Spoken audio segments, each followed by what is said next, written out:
object of hatred, envy, assault, even murder. And if the Jews create their own state, they will have their own nationality, and Jews as not just individuals, but Jews as a people, they will survive and they will endure. And this movement, it begins roughly around 1880, when some Jewish settlers come to Palestine to start building that Jewish home. Now, there was a problem. If it were the case that the Jews went to some abandoned South Sea island, it wouldn't create any particular problem. You pack up your bag, you go on a boat, you go over, and you start creating your home. But for many reasons not worth going into, the Zionist movement chose Palestine. And the problem was, Palestine, like our own North America, when the Europeans came over, and the Europeans wanted to create an Anglo-Saxon state, the Zionists came to Palestine, and it was already inhabited. There was, like in North America, there was an indigenous population. And now they have a challenge. And the challenge is pretty straightforward. How do you create a Jewish state in an area which is overwhelmingly not Jewish? There were at this time, let's say around 1910, roughly around 1910, there were about 600,000 there were about 600,000 Christian and Muslim Palestinians living in the area. About, estimates are always rough, but you could say about 50,000, maybe 60,000 were Jewish. So 90% of Palestine is not Jewish. How do you create a Jewish state in an area which is overwhelmingly not Jewish? That's the challenge for the Zionist movement. And basically, the Zionists recognized, like in our own North America, the only way you can do it, the word used back then was transfer. The only way you can really do it is by transferring the Arabs out of the territory they wanted to create for a Jewish state. Now, when the Zionists start coming over, the Palestinians living there, or at least the leaders, they knew there's a problem on our hands. That in their eyes, these foreigners, these Europeans, they're coming here and they're talking about creating a Jewish state. Well, where does that leave us?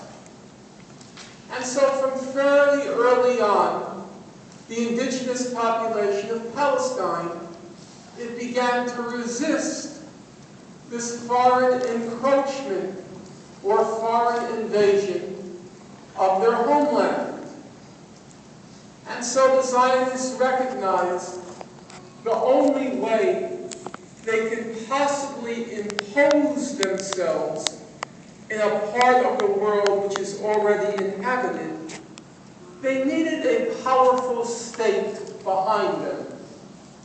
And so already at the end of the 19th century and the early part of the 20th century, the leader at this point of the Zionist movement, anybody know his name?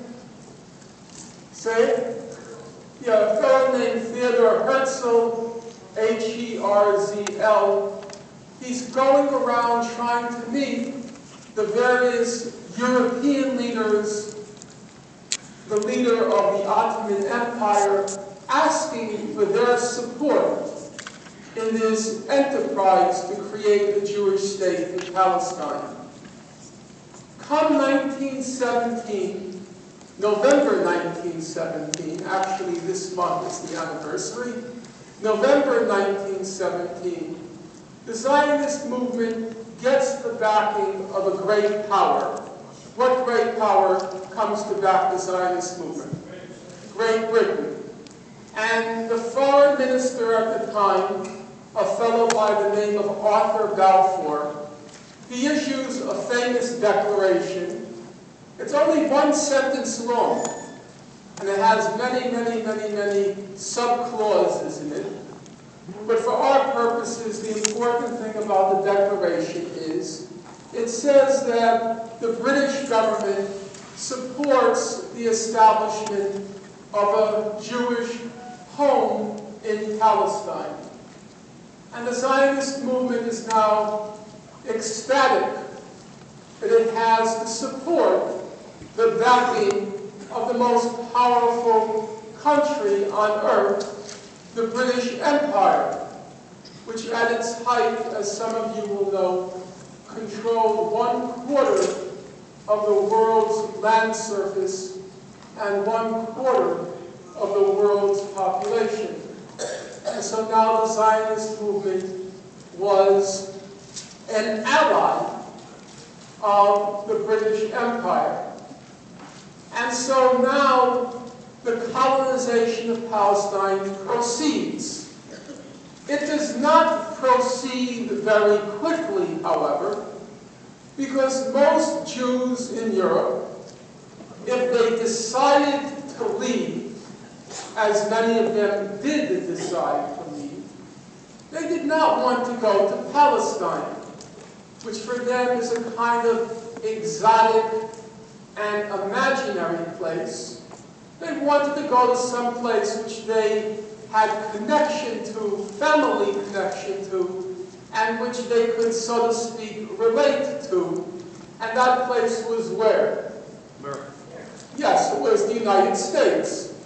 Jews at the turn of the century, they overwhelmingly chose, when they had the option, not to go to Palestine.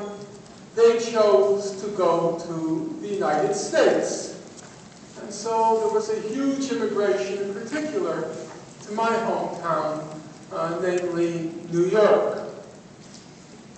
Well, at this point, the Zionist enterprise is not flourishing. It is not blossoming. But then something fundamental changes, or I should say several fundamental things change. Number one, in 1929, there is a depression, a world depression. And one consequence of that world depression is countries begin to close their borders because workers don't want foreign competition when there are so few jobs around. Then, compounding the world depression, in the mid-1930s, strongly anti-Semitic, anti-Jewish governments start coming to power in places like Poland in particular, and alongside it, Germany. And now you have two factors at work. Number one, with the rise of a virulent, a powerful anti-Semitism in parts of Europe, a lot of Jews want to leave.